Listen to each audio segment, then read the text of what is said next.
Hello, everybody. I'm Diane Sara Bouzgarrou, and I'm a French filmmaker. And I'm Thomas Jenkoe, and I'm also a French director, and I'm also a cinematographer.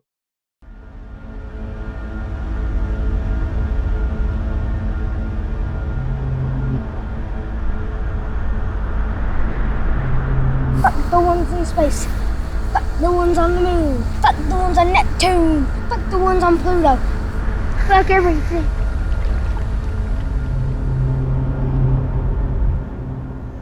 So you want to know about hillbillies? Hillbilly is a word that's stuck in the past.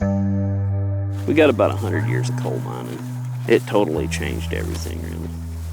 We went from like mountaineers to like a bunch of dirty coal miners to a bunch of ignorant, out of work hillbillies in 3 generations.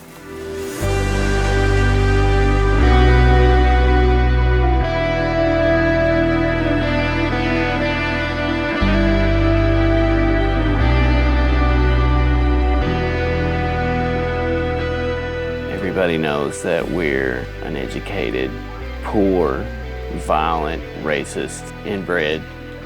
It's all true. Yeah. Yeah. You had a Game Boy. All this shit is very new. You're trapped by all that. I'm the last hillbilly. You know why? I was the last free kid in America.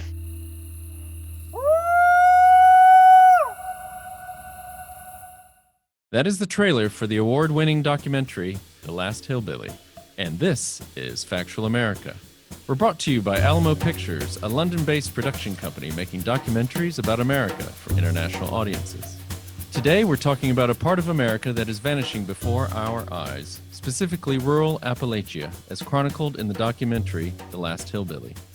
Joining us are the directors and writers, Diane Sara Bouzgarrou and Thomas Jenkoe. Diane and Thomas, welcome to Factual America. How are things with you?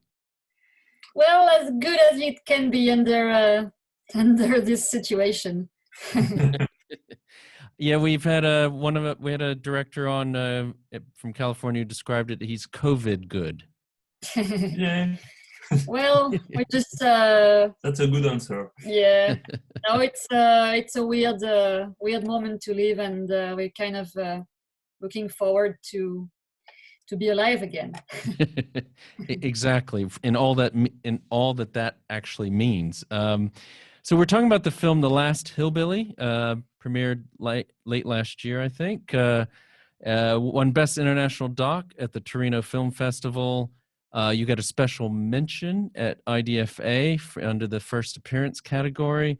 Variety describes it as The Last Hillbilly takes a poetic look at the demise of white rural America.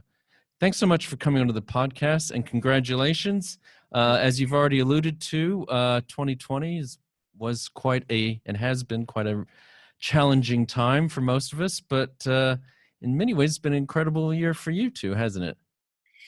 Well, yes, Yeah. we've been very, it was so strange because we just finished editing the film like a week before the lockdown in France. So we were like completely pumped up and happy and excited, and it was it seemed far away. The virus seemed very far away from us, and suddenly it just became this whole thing that kind of stopped the world space. So it's kind of like bittersweet. It's like we were very lucky that the film is a success in the festival, that can happen. It's loved and it's understood, so we feel very grateful because this is kind of it's a particular film. Like we took some risk, and we're very happy that people received the film so well. And at the same time, it's kind of hard to have your first feature film kind of interrupted by this particular year. So we're very happy that we got to live these film festivals, even from afar. Like in Amsterdam and Torino, we couldn't be there, but we're very, very happy and really grateful to have these prizes and the interviews. So yeah, it's been in a way, it's been a very beautiful year for us. How's the? I mean, is it available to stream? Has this had a wider release yet? No, it hasn't. It's a film that was supposed to go out in theaters in France like in December. So it's gonna hopefully it'll be out in theaters whenever it's possible to. Yeah, maybe in spring.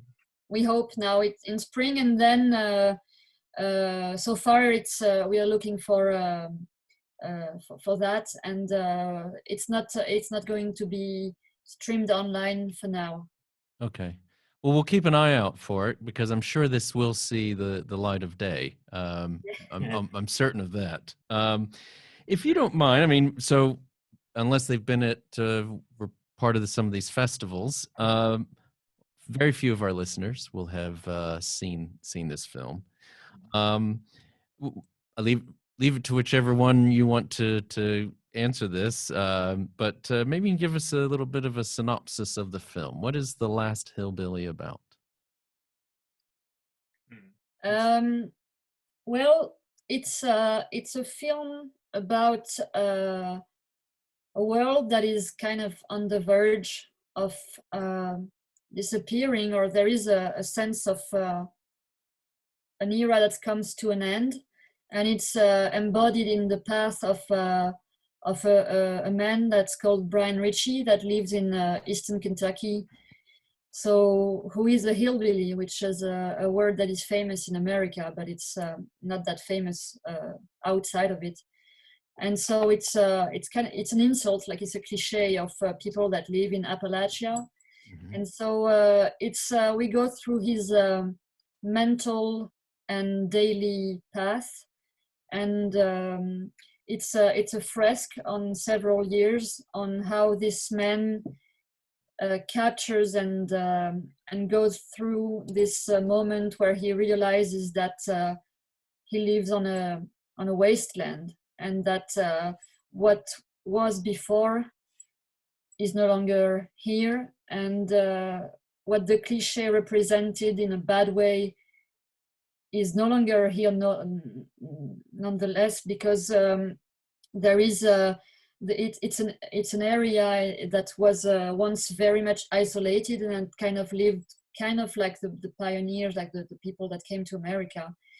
And then the war on poverty arrived, and they understood they were poor. They didn't know that. And then the mines came to the Appalachian Mountains, and they suddenly became caught up in this identity of being miners, and the land was wasted and the jobs went away. And so there's like a huge gap in their identity and in their existence. So it kind of, it's a long synopsis, I'm sorry, but kind of is an interior journey into this period of time. Yeah, because I can add a few words about the cinematic approach of the film, because we tried to develop an immersive and poetic approach, and the film offers to enter the life of Brian, who is our protagonist, and to dive into his stream of consciousness,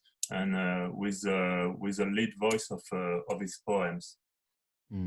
I think, well, it wasn't too long. You've touched on a lot of points that I think we wanted to talk about, and we'll discuss in more detail, and including your approaches to telling this story, I think, which is extremely interesting. But let's talk a little bit more about Brian Ritchie himself. I mean, here's your protagonist. I would call him a hillbilly poet.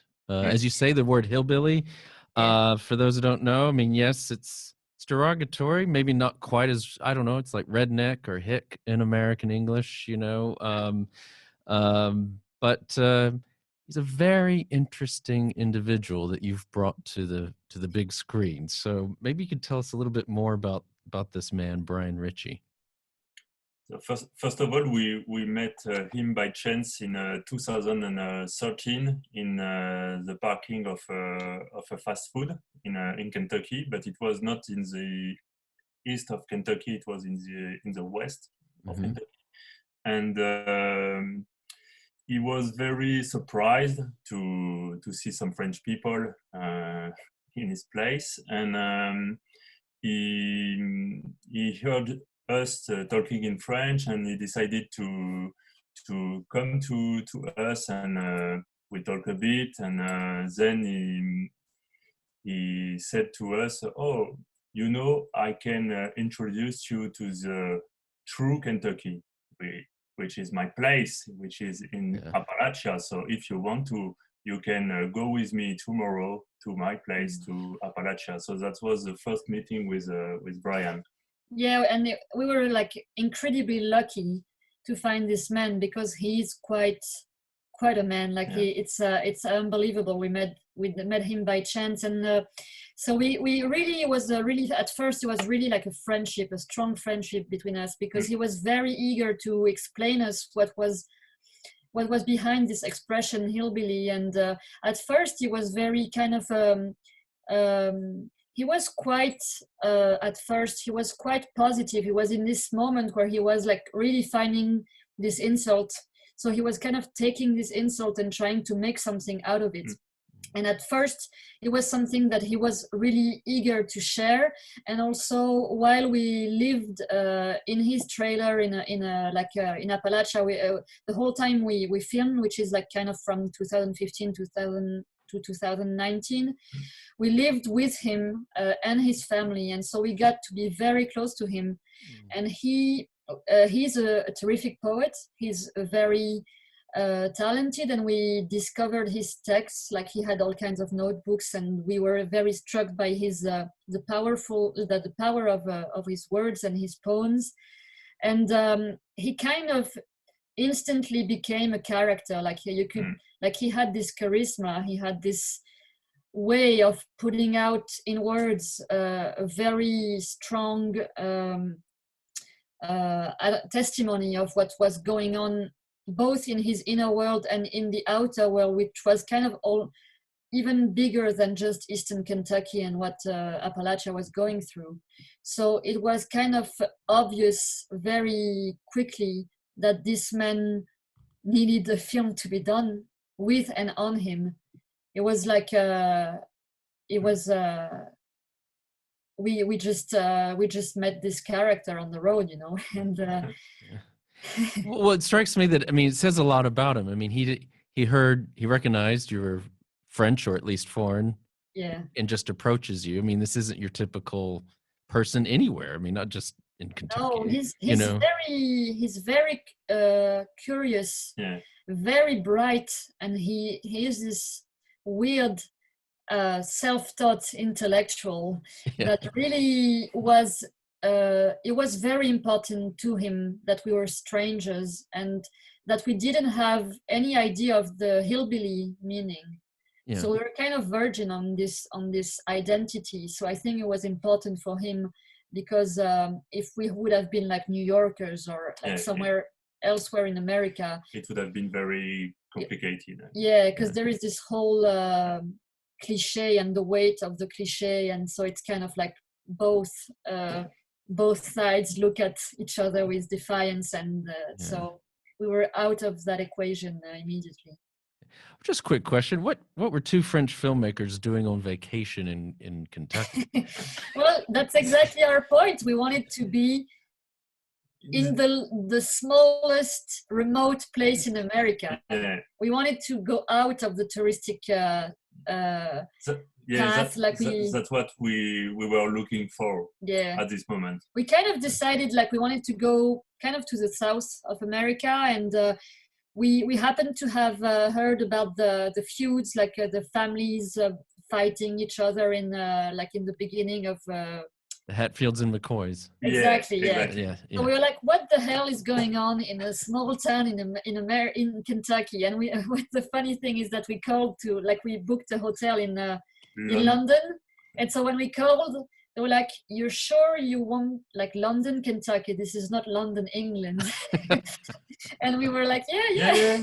And people kept asking us like, "But you're here on purpose, really?" We were like, yeah. So it was kind of it was a trip, like it was a vacation, but we kind of already knew we wanted to work together. Like we both kind of worked in the shadow of both our films, like made by Thomas or by me. Mm-hmm. And we had this kind of like interest, this passion for the American history, like the violence of this territory. We wanted to do a film about America, or in America at least. And Kentucky is a very interesting state, because it's a flyover state, and nobody wants to go there, and nobody cares about Kentucky. So that's why it was so interesting for us. Yeah, I think that brings us to let's follow up on that. I mean, tell our listeners something about rural Eastern Kentucky. I mean, I'm originally from the U.S. I've been to Kentucky, but actually not to. I haven't been to Eastern Kentucky. But what is Appalachia in that part of the world like? At least especially for two people from France.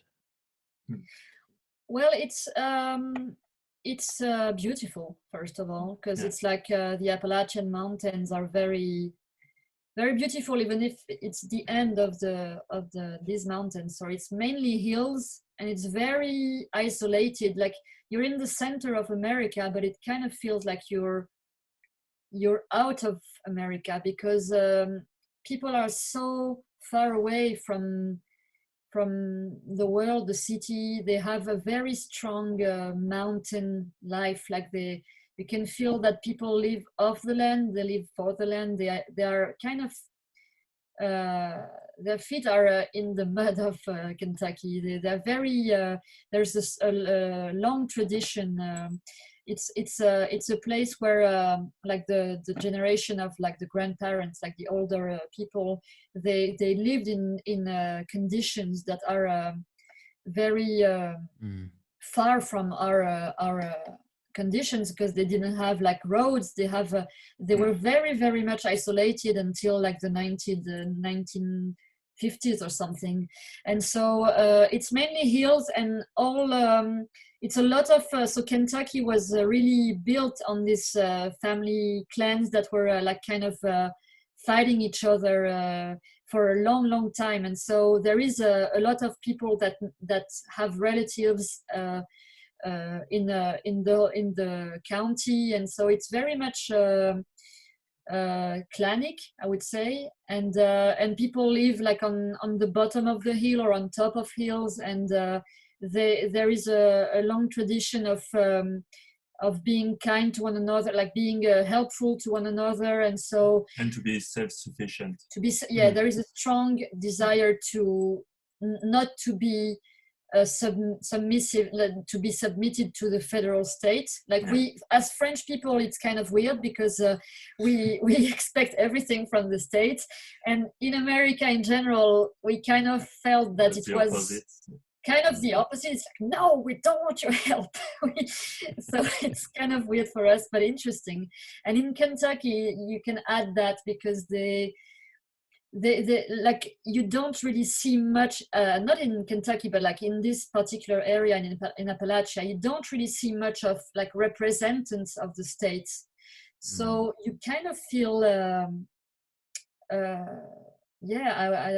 isolated and free in a way, but at the same time, the downside is that you kind of are living under the like laws that are just made by humans. So it's yeah. Well, it's interesting because just given that I'm from America originally, I will bring my own sort of prejudices probably to this whole conversation. But Where are you from? I'm originally from Texas, so you know, there's reputational issues there as well. But I mean, you know, so this is interesting because you've already kind of alluded to this. You came to this, as you said, almost it's like virgins, like you had no knowledge of what to expect. Because I was going to say, you know, there's a stereotype Appalachia in the most positive way. I mean, it's coal mining, it's poor, it's, you know, all these things, and yet. So did you were completely had no idea, or did it live up to any of these stereotypes, and how did it defy the stereotypes that you had, if you had any going in? we kept like we kind of were based our thoughts about what we lived there, and we like Brian was very interesting to be with, because we understood that the stereotype was like as any stereotype, true and false. It was much more complex. So what we experienced ourselves was we were very generously welcomed, and people were nice to us, and probably also more at ease with us because we were introduced by one of them, which is Brian. And we worked like it was very important for us to be accepted. We understood that there's a downside of being wanting to be alone, is that you can also have a little maybe defiance is a strong word, but I'm like in English I can't find a lower word. But I mean, we understood that we had to we wanted to be immersed and to be accepted, and to live amongst them, and to be kind of we kind of slowly became parts of the family and their circle of friends. And so the cliche is that's why we have this scene with Brian dressing the camera to say, yes, we're hillbillies, yes, we're this, we're that, we are what you think of us, but at the same time we're not. And at the same time, how can we live under such circumstances that we are in nowhere, and we don't even have enough to be hillbillies anymore? So it was kind of you want to talk? I feel you want to talk. Because for me it was weird, because I didn't know what to expect about going there. But when I was there, it reminds me something about my own life, because I come from a very poor white trash family in France. I come from the north of France. We've got some problem with the mines industry. My dad was a farmer, and I mean,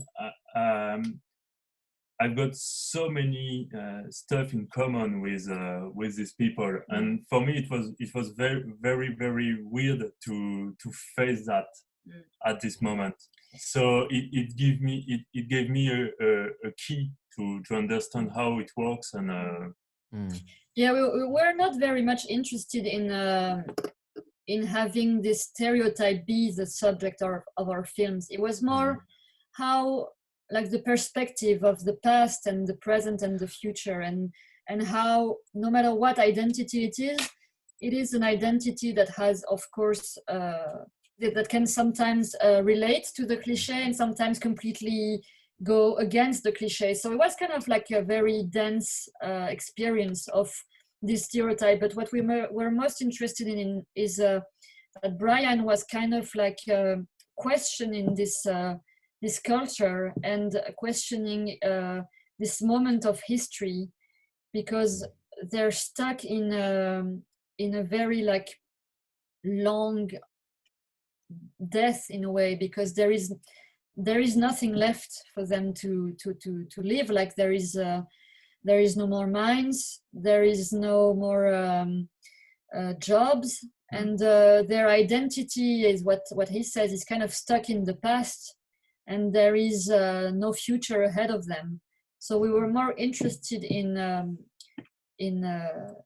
filming and really understanding that, more than to kind of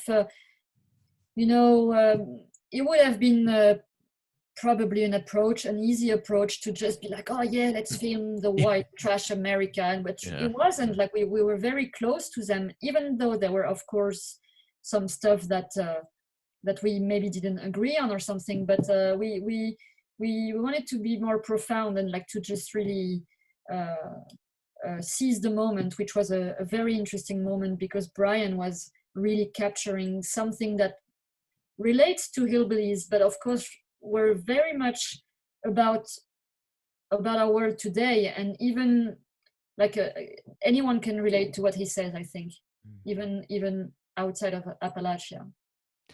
I think that brings us to to a good point for an early break for our listeners. And we'll be right back with Diane and Thomas after this quick message about Alamo Pictures. You're listening to Factual America. Subscribe to our mailing list or follow us on Facebook, Instagram, or Twitter at Alamo Pictures to keep up to date with new releases or upcoming shows. Check out the show notes to learn more about the program, our guests, and the team behind the production. Now back to Factual America. Welcome back to Factual America. I'm here with Diane, Sara, Bouzgarrou, and Thomas Jenkoe, the directors of The Last Hillbilly. We've been talking a lot about your experiences making the film, about Eastern Kentucky, Brian Ritchie, and how, maybe I've kind of derailed the conversation a little bit, talking about stereotypes, which you didn't really bring to the table, but that you really wanted to explore this historical perspective, the past, present, and future, and how it's embodied in this one man and his family, this Brian Richie. And what strikes me, I mean, we've already talked about him being a poet, a philosopher. He's very emotionally intelligent, bright. If you want to go to stereotypes, he's not your typical hillbilly, certainly, that people are thinking of. Yeah, he says some, I mean, we don't have any clips, but he says some very interesting things, some profound things that I had never thought of. I mean, he even brings up this whole point, that this whole hillbilly identity is only 3 generations, right? Which I thought was very interesting. It's, they were mountaineers. And as you said, they kind of weren't discovered. They didn't even know they were poor until you had the different programs of the 20th century that were put in place to raise living standards in that region. And in a blink of an eye, from a even human history standpoint, it's all gone,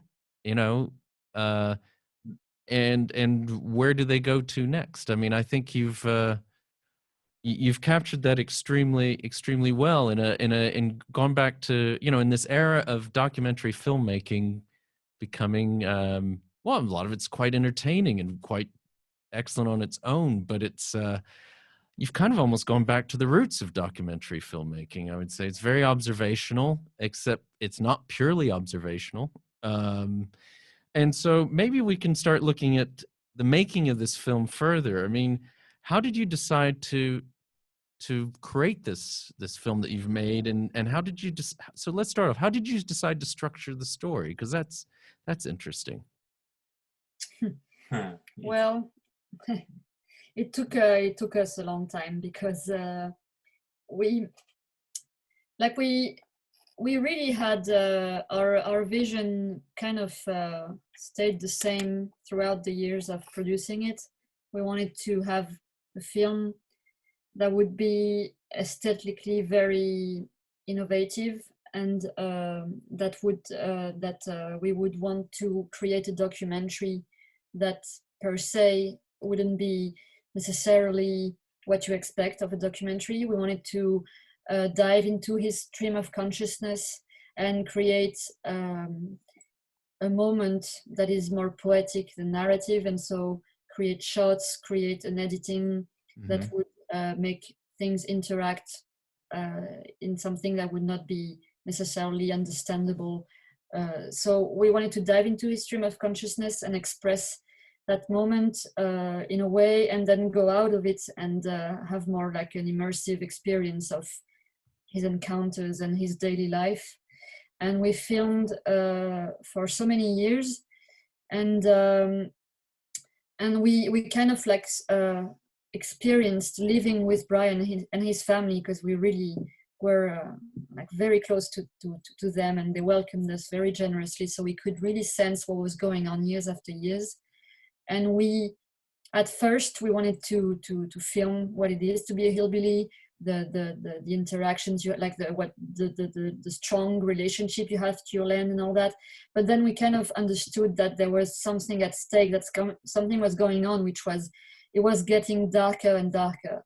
And you could feel Brian becoming more and more a witness, a desperate witness of the exhaustion of this land, and somehow he kind of kind of saw this moment, which is weird because we finished the film, we begin our film with an epidemic, and because we felt that there was something about death that was happening, like in every sense of the word, and so that's kind of that's what we realized going through the editing process, is that we could have decided to just make the film based on the footage we had like the last year, like in 2019, but we really felt it would be very powerful and beautiful to have this kind of fresque that goes through some years, and where the children grow up and time passes, and even though there is not a date that can tell you time is passing by, you somehow feel that.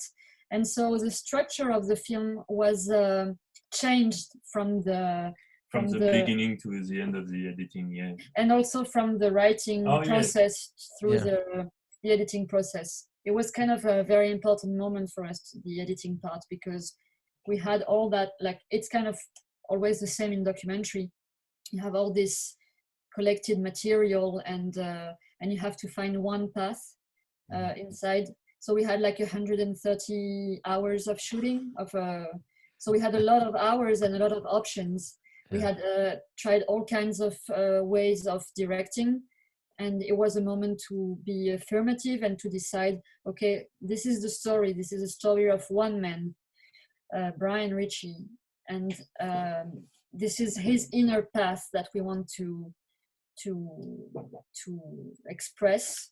And at the same time, through this inner journey, we want to meet the ones that stayed, the ones that are here, still here, the one we want to the audience to feel all the ghosts that are amongst them, because some passed away, some left, some cannot come back. So, and then we wanted to project Brian into the future, and for him to kind of not disappear, but I mean, his voice stops because he's speechless in front of that catastrophe. But the kids, which we loved filming with, they take over the film, and they create they play in the ruins of this world, and they make something out of it. We don't know what. We know there is a heavy cloud over their heads, but they have life because they're kids. So that's kind of how we decided to structure the film, is like what is the beginning, and the beginning is this epidemic, which is kind of because it's a story of contamination. Yeah, that's the contamination of death. Which goes through the film. Yeah, we wanted to have that. You said prologue in English, prologue. Yeah. We wanted to open the film on because we heard about this epidemic that killed all these deers one summer, and people said, it smelled like death, and we saw all these bodies in the waters. The deers were dying, and we were not there that summer to film that. But it struck us that it was a powerful story, and we decided to open the film because it was kind of a metaphor of what the region was experiencing, and it was a way of opening the documentary on a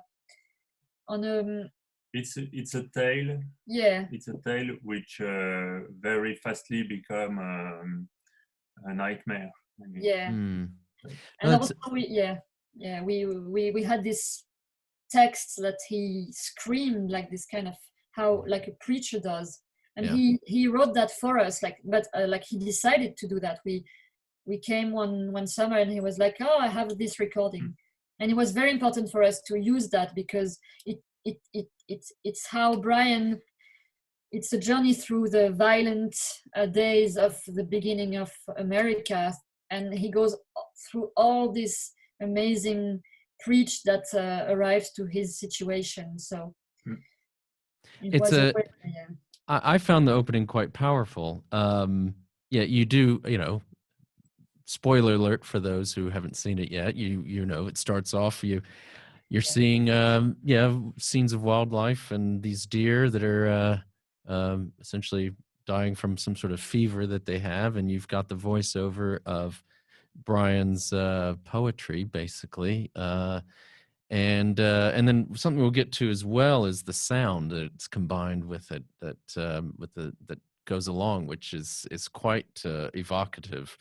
And I guess, I mean, is it fair to say then that you do have these 3 chapters, and that's, so another spoiler alert, just so you're aware, it's not chronological. It's just, maybe we could say it's thematic, but it's, you've got, you start with the Under the Family Tree, and then you've got Wasteland, and then you end with the Land of Tomorrow, which kind of makes sense. As you say, you end up with the children. Yeah. And these adorable children, actually. You've captured some. I was describing one of the scenes to my daughter, who's like 16 years old, and she goes, well, yeah, that's what kids would do with a fish if they found a dead fish. So, I mean, that's, if, yes, there's a whole scene about 2 children finding a dead fish. That gives you kind of some idea of what we're talking about here. But it more than serves a purpose. It's very, you're letting the cameras roll, and you're capturing so much. And as you said, you had 130 something hours. I don't know how you decide what hour and 15 minutes that you go with, but no, I think it's very, as you've said, I think what you wanted to achieve is something more poetic, and stream of consciousness, I think, is the best word for this. It's almost like a Faulkner. Yeah. No, it's like a Faulkner novel. I mean, you don't think chronologically in stream of none of us think really chronologically. Well, I happen to, but I'm a bit strange. But your mind goes all over the place. A smell will trigger this memory, or you'll see something that triggers that. Yeah. And then you'll start thinking of the future, and it all gets all wrapped up. And hence, yes, you've taken this 4 to 5 years of filming and mashed it all up, and to achieve this. And speaking of filming, I mean, some have made much of this, but why, why did you film in a Academy ratio? Except for, I mean, that beginning bit, weren't there for the filming, so you took what filming someone else filmed some of these scenes. But why? And maybe you can explain to our listeners what Academy ratio means, and why, and then why you've chosen to film in that format.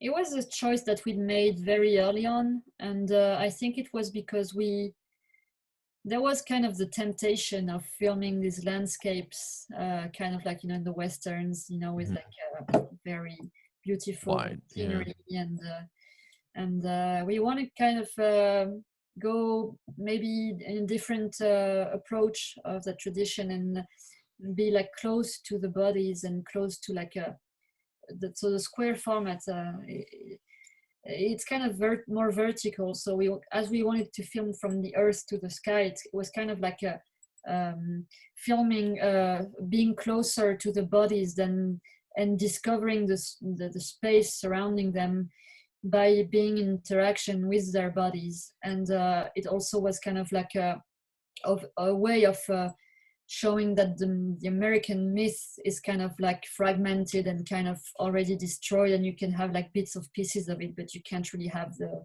whole cinemascope because it has to do with something that we felt there, which was the kind of like the America is kind of crumbling, like there is this kind of divisions, and it's like we wanted to film what's left of it. And so it was this choice, and also the fact that as photographers do, they take photos and then sometimes they reframe, and they change the point of view by slowly, like just maybe being a bit more on the bottom or on the left. And so we were very much interested in the work of Mark Cohen, which is a photographer that from Pennsylvania. Yeah, he photographed the same small town in Pennsylvania, and he has these weird angles, and we were very much interested in capturing the movement of life and entering life and being able to express it, not especially with just like steady shot, wide angle, and all that. And so it was a way also of being able to work on our frames after we have shot that. It doesn't mean that we were like, yeah, well, we can film however we want, and we'll work that on the editing. No, it was to give us the latitude to be able to really choose our how we would frame the shot we edited. And the square format is a way to come back to the birth of cinema.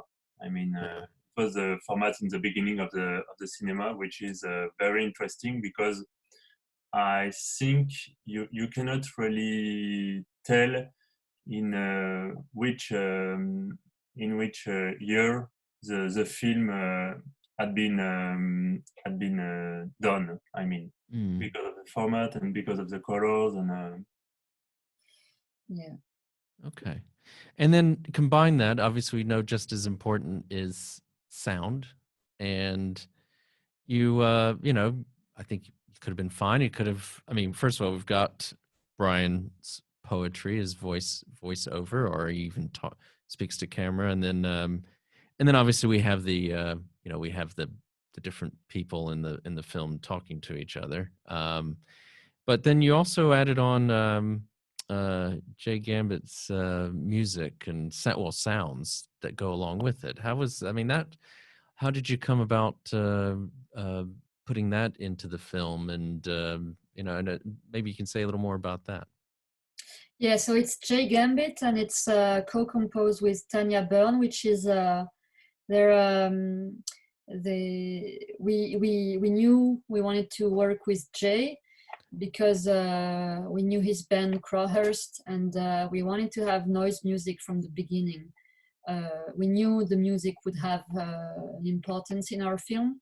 Probably didn't expected the music to have that particular place in our film, but it was very interesting because Tanya and Jay and Sam, who recorded the music, we had them come over during the editing process, and we were late and so it was supposed to be a moment where we would have them compose the soundtrack, the original soundtrack, but we were supposed to have to be more advanced in the editing process. And we were running late, so we were very anxious, you have no idea. And so they came, and we had them coming over to France. And for 4 days, they worked, and we showed them so we had one rough cut. So it was the first version we had, which was horrible, as any first rough cut.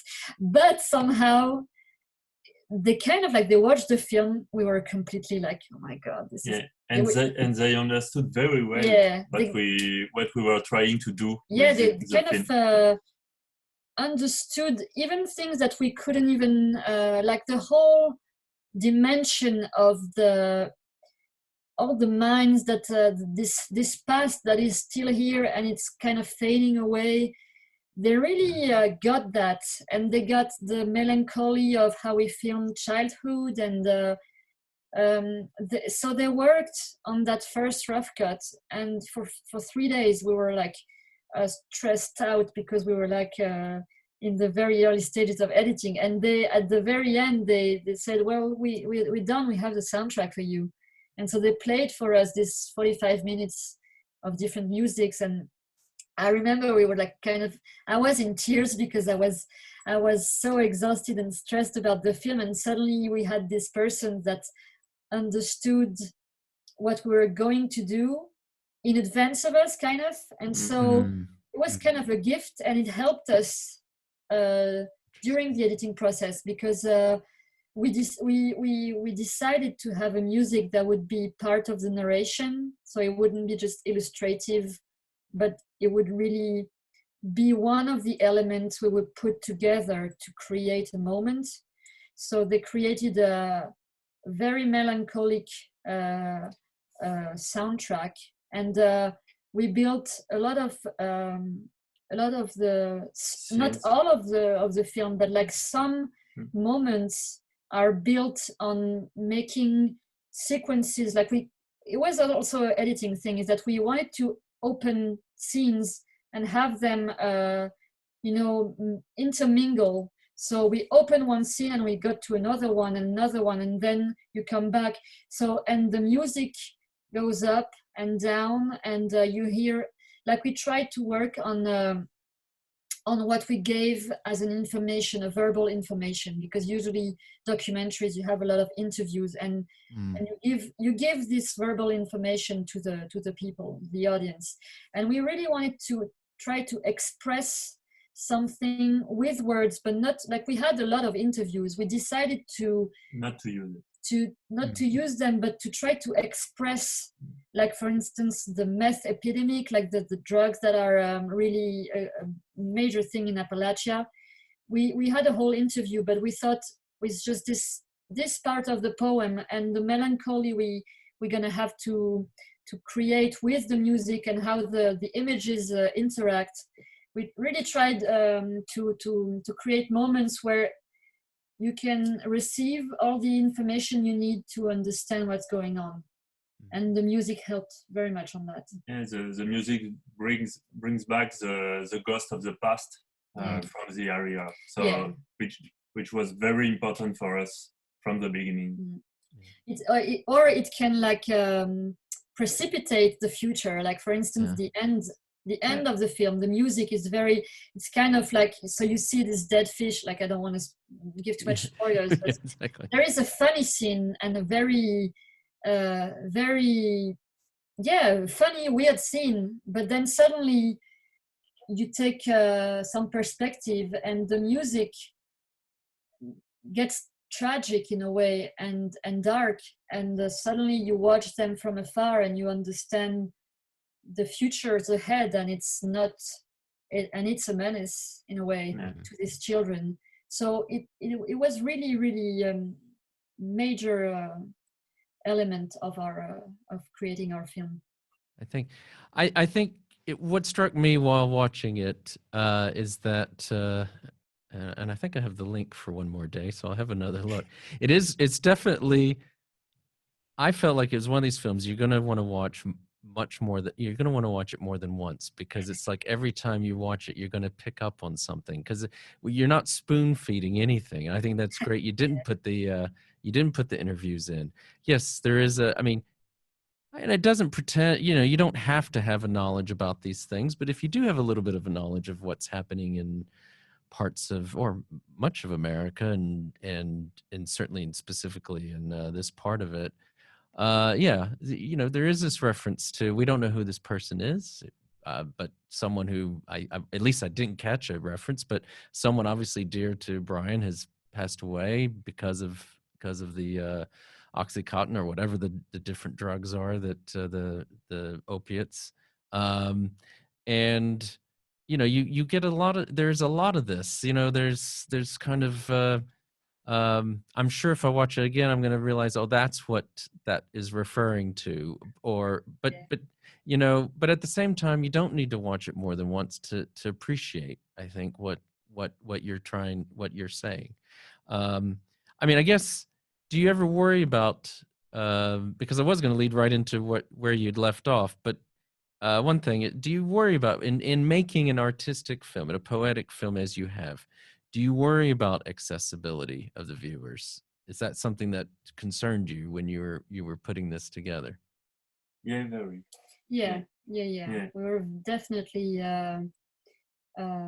concerned by the audience, and like to trust the audience also, and trust that he or she would enter the journey and grab enough information to be comfortable, and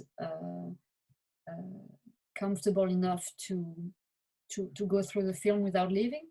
Yeah. But it was a very, very important question when we edited, is that we were not just in a bubble. Like, we worked with our producer, we had some feedbacks regularly on what the audience expressed of all the stages of the editing process. And so, yeah, it definitely is not something that we are very we want the film to be loved and to be seen, and even though we know that there are some challenges, like for instance the fact that you don't have a cardboard telling you where it is, who they are, how long we filmed, etc. We know there are some moments where you can be a bit lost, but at the same time it's okay as long as you have enough branches to grasp, and we definitely were very much concerned about how an audience could react to this, and we wanted to do a film that was short from the beginning. And as you say, to us it's very important that what's real is not just what you see and hear, like right now. What's real is how you project yourself, and suddenly you remind something of the past, and then you are in the and how you can feel the images, the sound, and it's a very, I think it's a very personal path in the film. I mean, every person who watches the film can have a different approach of it, can have a different feeling about it, can tell to himself or herself a different story about the film, which is very important for us.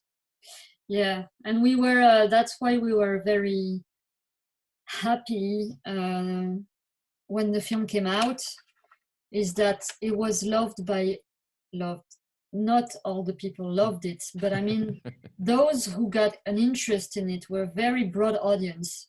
It was not like made to be seen by 3 intellectuals in a Paris cinema, you know. It was really, but we knew there was a challenge mainly on the first part.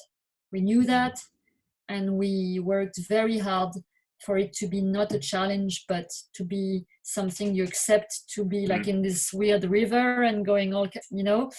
So we knew that the last part was the part that was more easy to understand and to love.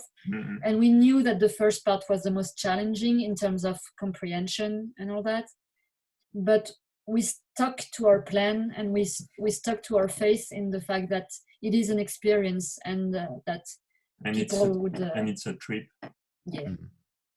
Well, and well done you, because I mean, it must be quite a challenge to stick to those convictions and guns when you know, I mean, you probably had some people around you telling you, no, you're doing it, that works, and that, as you said, with the producers and stuff. But you know, it could be very easy to step back and say, wait a minute, this is, or do something a bit more traditional. But I think, as you say, that I think what's good about that intro is that it throws the gauntlet down. It basically says, look, you're not watching your typical film or documentary here, so pay attention, you know. I mean, and one thing you were talking about recently was, you just earlier, was that, you know, and then you talk about the ending, and it's, well, as you said, we don't want any spoiler alert, you know, spoilers here, but you know, it is, you brought in the melancholic music and things. I mean, what lessons have you drawn from this experience? I mean, where do you think rural America is heading, or at least Eastern Kentucky? That is a tough question. It seems to come to an end, in a way. But there will be no end. It's like no, but I mean, in a way, and in other way, I think it's a chance to create something new there. I mean, yeah, it's like that's what we try to.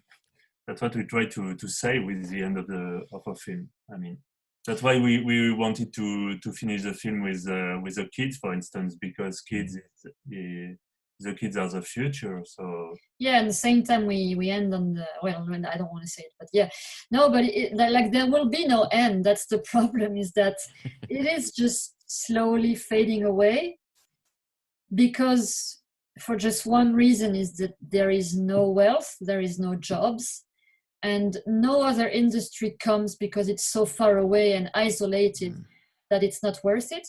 So it is a problem for this part of rural America. as for the other rural America in general, I don't think we have the pretension to be able to. We have two French filmmakers, so we kind of we know what we feel about this particular place. But as for rural America, it's hard to say because we have experienced just one small part of it. Yeah, I think that's a very fair point, and is actually we had a podcast first season actually with we dealt with the other side of the Appalachian Mountains about West Virginia, but very similar issues. A county that I don't even think they have a supermarket anymore. There's because all the jobs have disappeared and these sort of things. But as observers, as someone who's documenting things, and I take you up on your point about not saying it, not even pretending to think you can say anything more beyond what you've already lived and observed in terms of Eastern Kentucky. But you're flying in and out of the United States. You must see. Do you see two Americas? Do you see urban and rural, red and blue, rich and poor, leading and left behind? I mean, is this something that strikes you, or is it more? Am I trying to read? Maybe read too much into this, in that what you're really just trying to show is this very geographically specific corner of the world and what's happening there. No, it can it talks about way more than just this land. It is true that I don't know if there's two, but it sure is a divided world, and you can feel kind of the seismic plagues or whatever moving and disrupting the present. So there is a strong difference between, but it's not, I don't know if it's rural versus cities. It's more about who's rich and who's poor. And the rich get richer and the poor gets poorer. And you can have people maybe closer to the person we film, maybe in the worst neighborhood of LA or something. Maybe it's more about it's also the winners and the losers and the people that that can't project themselves because they what we understood of America is that it is a very violent country, because it's like you have no help and it's very hard to make a living. And so we understood that it is very socially violent, because in France, for instance, we do have poverty, but we have all kinds of, there is a system of help and assistance that there is not really in America. So it's very easy to us, it seemed to be very easy to go to be at an extreme point of not being able to have a house. And though in rural America, at least in Appalachia, they do have the trailers, and they still get to have a trailer because it's not that expensive to have, apparently. But but it is as Thomas said, it can, like, people in the north of France could relate, because there's no jobs. The industries took everything out of them and then pushed them aside and said, okay, we're done with you. So it's also the end of like the result of capitalism and of our current world is that, well, even our current situation, it is there is a limit that we seem to have reached, and to live in a world where the future is unknown and scary for the children concerns all kinds of person, not just the Appalachians. So there are some stuff that are very much on Appalachia, but it's that's what we wanted to do, is a film that would not be stuck. That's why we resisted a lot to the here and now, is that we wanted to have a film that you can watch from afar and not especially just related to 2016 or 2017, and not just be this film about Appalachia, but to have like a larger perspective Yeah, because what it happens there happens everywhere in the world. I mean, so yeah, it is something that we felt is that Brian had this in front of his eyes, but what he captured of this moment of history is way deeper and way concerns way more people than just his family and his the Hillbillies. I think I'm going to leave it there. I think that's a perfect way to finish in terms of talking about this film, which I highly recommend whenever it is available that people go and go watch it, because I think it does have. We've talked a lot about Eastern Kentucky, but it does have these universal themes that you've just now so well described. And so, yes, the future's scary, but what is next for you two? Well, another film, I guess, and hopefully, that's well. First of all, we are looking forward to the film to come out in theaters in France, and also to continue this journey outside of France that we, like with the 2 film festivals that we were selected in abroad, were amazing, and we have great international sales persons that work hard, so we very much hope that the film will be seen in UK, in all kinds of countries. So there's that, and then meanwhile, while we are on this weird moment where kind of everything is interrupted, we're working. We are writing again and trying to project ourselves in the future. Well, we definitely look forward to seeing whatever the future brings for you in terms of next films and projects. And thank you. If we haven't scared you off, we'd love to have you on again sometime. So with pleasure. Well, thank you so much. It's been a great. It's hard to believe that's one of the quickest hours I think, hopefully for you too, I think I've experienced. So thank you so much for coming on.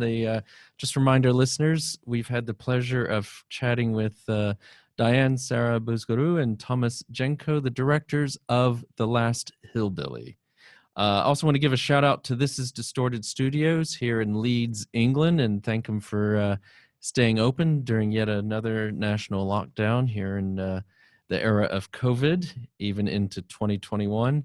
And please remember to like and share us with your friends and family wherever you happen to listen or watch podcasts. This is Factual America, signing off. You've been listening to Factual America. This podcast is produced by Alamo Pictures, specializing in documentaries, television, and shorts about the USA for international audiences. Head on down to the show notes for more information about today's episode, our guests, and the team behind the podcast. Subscribe to our mailing list or follow us on Facebook, Instagram, and Twitter at Alamo Pictures. Be the first to hear about new productions, festivals showing our films, and to connect with our team. Our homepage is alamopictures.co.uk.